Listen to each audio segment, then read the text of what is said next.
No man cuts his way out of his own home unless he believes the home has become a coffin. And that is the first riddle of the Dyatlov Pass incident. A tent on a frozen slope, slashed open from the inside. Not unzipped, not opened.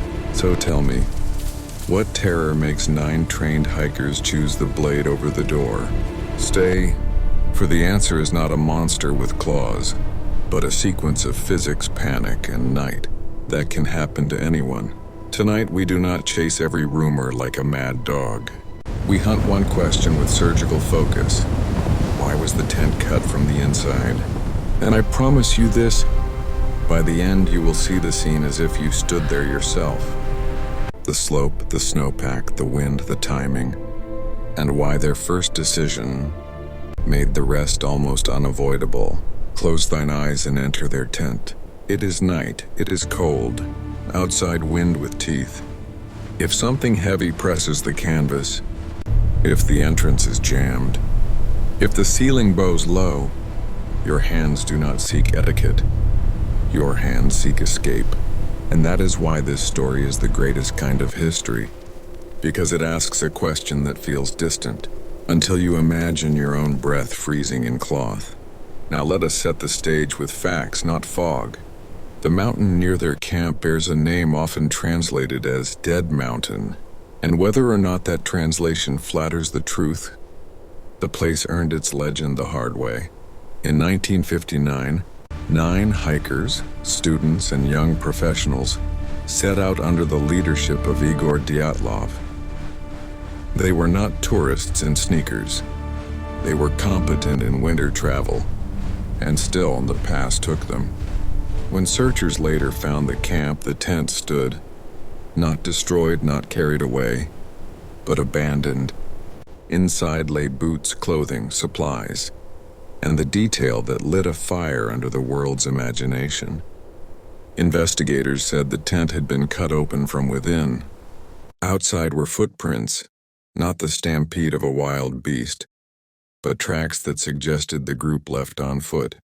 Some in socks, some poorly shod, heading toward the tree line. This matters, because the footprints tell you something uncomfortable.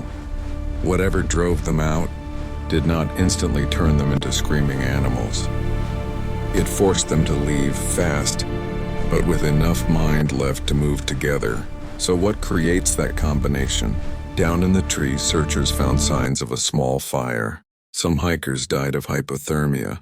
Months later, other bodies were found farther in a ravine area, with severe trauma, broken ribs, skull injuries, injuries so violent they fueled decades of conspiracy. But tonight we are not solving every bruise. Tonight we solve the first move, the knife to the tent, and now the story tightens. When a mystery is painful, the mind offers fantasies as morphine. So the world brought forth Yetis, UFOs, secret weapons, assassins. But if we respect history, we must ask, do these villains explain the specific action, cutting the tent from inside? Let us test them quickly. If an attacker stood outside, why not exit through the door opposite him? Why not shout? Why not arm yourselves? Why is there no sign of a struggle at the tent itself? No clear battle site reported in the main narratives? An attacker story is loud, but it fails the knife test. Some say the wind created an invisible terror. Infrasound, panic, irrational flight. Yet the footprints, often described as moving away in a manner not consistent with a blind stampede, suggest a controlled retreat, a decision that felt urgent but still rational. A pure madness theory fails the evidence of order. Perhaps they wandered out and couldn't return. But why would 9 competent hikers abandon boots and insulation, unless they believed staying in the tent was worse than leaving it? The tent is life. Leaving it half-dressed is a death sentence, unless the tent becomes a trap. So we return to the core truth. They left because the tent turned dangerous fast. Now here comes the real villain. Imagine a danger that does not strike at once, but waits. A danger you create without knowing. A danger called a delayed slab avalanche. Here is the cruel geometry. The hikers pitched their tent on a slope and cut into the snow to create a platform. A normal act in winter camping. But Gum and Pezrin's peer-reviewed model explains how a cut like that can, under certain conditions, set a trap. a weak layer beneath, a cohesive slab above, and then wind transporting snow, adding weight until the slab releases later, not immediately. The paper is explicit. Delayed slab release requires a relatively rare combination. 1. A sufficiently steep weak layer at the base. 2. A cut in the slope. 3. Significant snow accumulation after the cut due to wind transport. And when it goes. It doesn't have to be a Hollywood avalanche that wipes the mountain clean. It can be a smaller dense mass, enough to collapse the tent wall, crush bodies against hard surfaces, and block the main entrance with packed snow. Now you are inside the tent again. A heavy press. The doorway jammed. Canvas pinned. In that moment, the zipper is not a tool. It is a joke. So they used the blade. That is why the tent was cut from inside. Not because they wanted drama, but because they wanted air. Now comes the viewer's question. The one that keeps people arguing for decades. If the avalanche was small, why not dig out the supplies? Why run? Because the first avalanche is not the main fear. The main fear is the second. History.com summarizes the modern prosecution theory. A slab could have slid over the tent, making them fear something larger was coming, pushing them to flee quickly without boots. And Reuters reported Kuryakov's reconstruction. They sheltered near a ridge, then could not find their way back in terrible visibility. He even cited visibility as low as 16 meters and temperatures as low as 45 degrees. That is not superstition. That is how storms kill people. Not with one blow, but with confusion after the blow. So the cut is explained. The flight is explained. Now comes the cruelest part. The forest was the right idea, but the wrong rescue. The world likes to believe they panicked and became foolish. Yet their actions show survival logic. Get off the slope, get to trees, make fire, improvise shelter. The tragedy is not stupidity. The tragedy is that logic can still lose to weather. History.com notes one version of the reconstruction. They fled to a safe distance, started a fire, and dug a snow den. That den concept matters because it can connect to two things. Why some died first, exposure, inadequate clothing. Why some had severe injuries, a den or ravine collapse or impacts in terrain. Even the scientific avalanche paper is careful.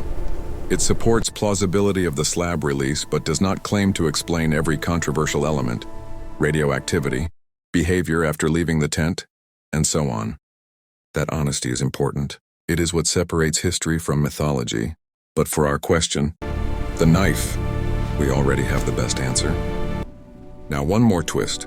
Why did the story become paranormal at all? A mystery grows not only from what happened, but from what was withheld. And in the Soviet world, secrecy was not a conspiracy. It was a habit.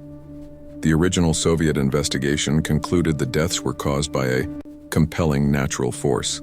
Language so vague it practically invites fiction. Decades later, the Russian authorities reopened review, and by July 2020, Kuryakov publicly stated the latest inquiry backed an avalanche scenario as a confirmed version, paired with hypothermia and disorientation. When a state gives you a mystery sentence like compelling force, people will write their own endings. Now sprinkle in eerie ingredients, severe injuries, missing soft tissue attributed in some reconstructions to scavenging and environmental exposure, and reports of radioactivity on clothing, and you have a story that never dies. History.com notes one mainstream explanation for that radioactivity.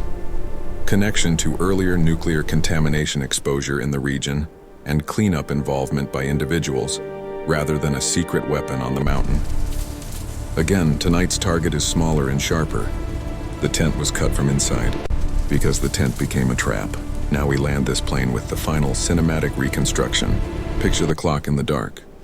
Hours after they set camp, wind piles weight upon the slope. A weak layer fails. A slab releases. Not a roaring apocalypse, but a crushing shove of dense snow. The tent bows.